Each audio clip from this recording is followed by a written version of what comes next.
अरे भाग्यवान, मेरे जूते कहाँ रखे हैं? मुझे बाहर जाने में देर हो रही है। तभी मालती कमरे में आती है। ये रहे आपकी जूते। मैं इन्हें साफ करने के लिए ले गई थी। अरे वाह, तुम कितनी समझदार हो। मेरे बिना कुछ कहे ही सारे काम कर देती हो। तभी मालती झिझकते हुए रमेश से कहती है, सुनिए जी, आपसे एक बात कहूँ, बुरा तो नहीं मानेंगे ना? अरे नहीं नहीं, बेफिक्र होकर कहो। शादी से पहले मैं अपने मायके में नौकरी करती थी। मैं चाहती हूँ कि अब मैं फिर से नौकरी करना शुरू कर दूँ। वैसे भी सारा दिन घर में बोर हो जाती हूँ। देखो मालती, तुम्हारे नौकरी करने से मुझे कोई ऐतराज नहीं है, लेकिन तुम्हें एक बात बता दूं, हमारे खानदान में आज तक कभी किसी औरत ने नौकरी नहीं की।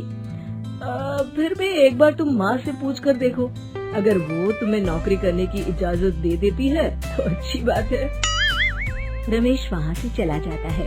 फिर उसी शाम मालती अपनी सास के पैर दबा रही होती है। तभी उसकी सास मालती से कहती है, अरे क्या बात है बहू, आज तो ठीक तरह से मेरे पैर नहीं दबा रही। किसी ख्याल में खोई पड़ी है क्या? मैं भी तो जानूं आखिर बात क्या है। दरअसल वो माँ जी। अरे हाँ बोलो, इतना सोच क्यों रही हो? माँ जी, अगर आप बुरा न माने तो मैं नौकरी करना चाहती हूँ। घर के काम करने के बाद मेरे पास काफी वक्त बच जाता है। मालती की ये बात सुनकर उसकी सास गुस्से में कहती है, अरे बहू, तेरी तबीयत तो ठीक है ना? आज ये कैसी बहकी बातें कर रही है? भला हमारे खानदान में आज तक कभी किसी औरत ने नौकरी की है जो तू नौकरी करने की बात कर रही है? अरे बहू, तू क्या रिश्तेदारी में हमारी नाक कटाना चाहती है? जितना जल्दी हो सके अपने दिमाग से नौकरी का भूत उतार दे, और अब जा, जल्दी से रसोई में जा, खाना बनाने का वक्त हो रहा है। मालती मन मार कर खाना पकाने के लिए रसोई घर में चली जाती है। अगले दिन, नमस्ते माँ जी, कैसी हैं आप? अरे आओ दिवाकर बेटा, बैठो, मैं तुम्हारे लिए चाय मंगाती हूँ। बहू, जरा एक कप चाय तो लेती आना। फिर दिवाकर एक फाइल खोलकर मालती की सास के सामने रख देता है।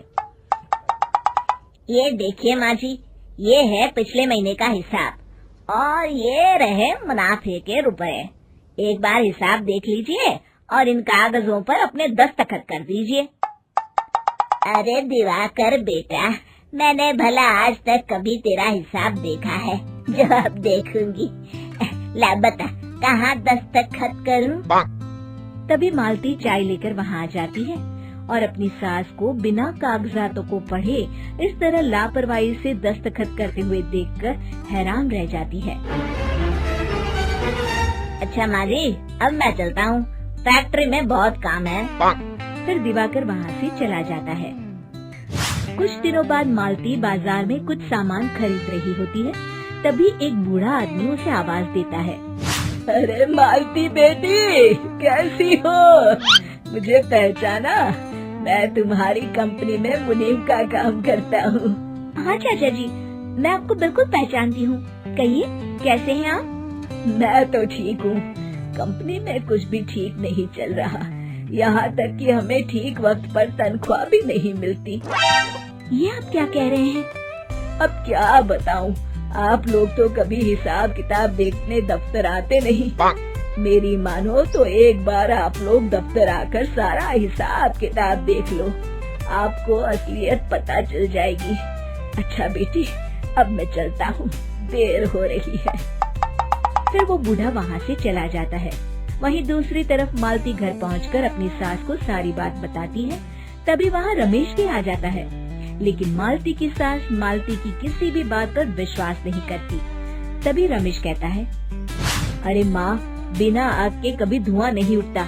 जब मालती इतना कह रही है तो हमें एक बार दफ्तर चलकर देख लेना चाहिए। वैसे भी हम लोग काफी दिन से अपने दफ्तर नहीं गए हैं। इस तरह किसी एक आदमी के भरोसे काम छोड़ना मुझे भी ठीक नहीं लगता। अगले दिन वे सभी अपने दफ्तर पहुंचते हैं और सीधे दिवाकर के कैबिन में जाते हैं।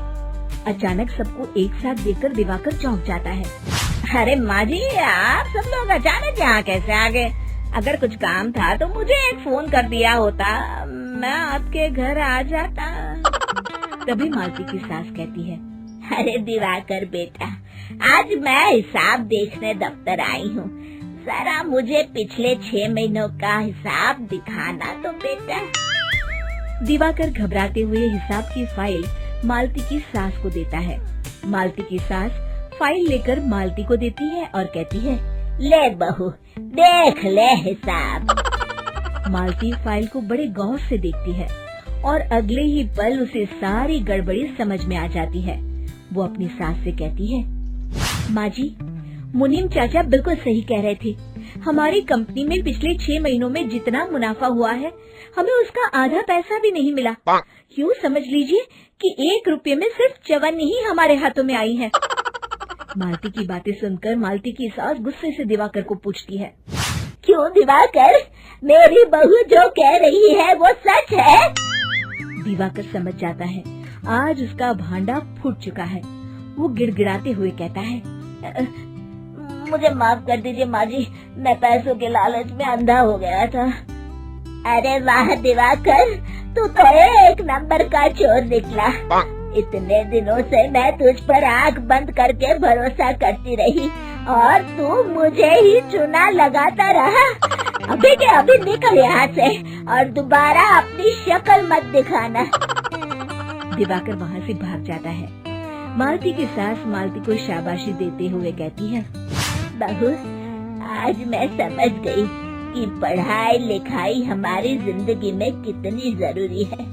मैं बहुत किस्मत वाली हूँ जो मुझे तुझ जैसी बहू मिली है। शिक्षा, पढ़ाई लिखाई का इस्तेमाल सही जगह करके हम दुनिया में बहुत कुछ बदल सकते हैं।